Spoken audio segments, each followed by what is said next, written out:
Good morning students. ఈరోజు మనం యోగి వేమన రచించిన శతక పద్యాల్లో ఒక పద్యాన్ని చెప్పుకుందాం. ఓకేనా? వేమన శతకంలో ఒక పద్యం మనం చెప్పుకుందాం.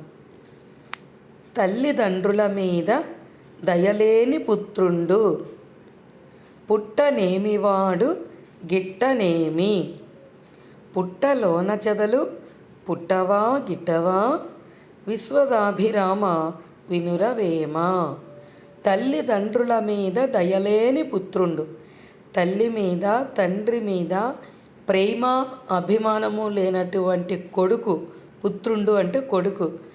కొడుకు పుట్టనేమి వాడు గిట్టనేమి, వాళ్ళని పట్టించుకోకుండా, వాళ్ళని చూడకుండా, వాళ్ళని బాధించే కొడుకు పుట్టనేమి, పుడితే ఎంత, వాడు గిట్టనేమి, చనిపోతే ఎంత.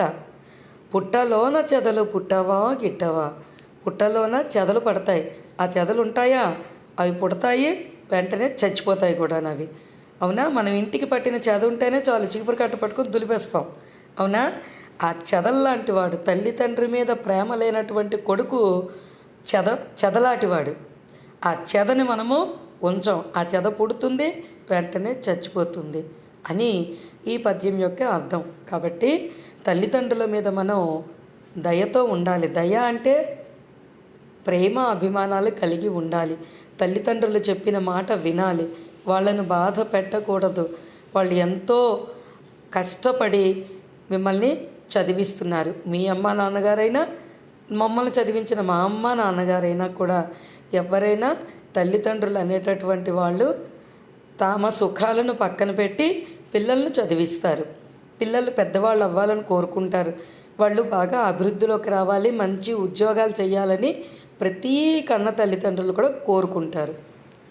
అలాంటి తల్లిదండ్రులు ఏం చేస్తారు, పెద్ద అయిన తర్వాత దయ లేకుండా, జాలి లేకుండా, అసలు వాళ్ళని పట్టించుకోకుండా ఎంతసేపు మన స్వార్థం చూసుకుంటూ మనము ఉంటాము. అలాగా ఉండకూడదు.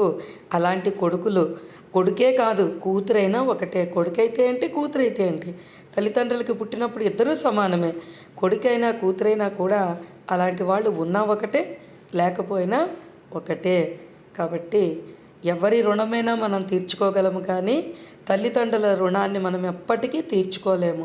కాబట్టి అమ్మా నాన్నని ఎవరైతే అధికంగా ప్రేమిస్తారో, ఎవరైతే పట్టించుకుంటారో, వాళ్ళు చెప్పినట్టు వింటారో, అలాంటి వాళ్ళు జీవితంలో ఎలాంటి కష్టాలు లేకుండా చాలా హ్యాపీగా ఉంటారు. ఓకేనా? ఇప్పుడు మీరు తల్లిదండ్రుల మీద దయ అంటే ఏంటి?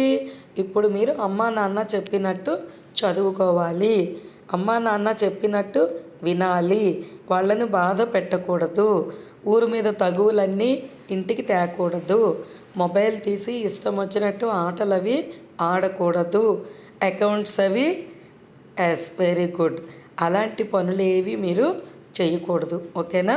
మంచి పనులకి మనం ఏ వస్తువైనా, సెల్ ఫోన్ లేనిదే అసలు ఇప్పుడు లైఫే గడవట్లేదు కదా.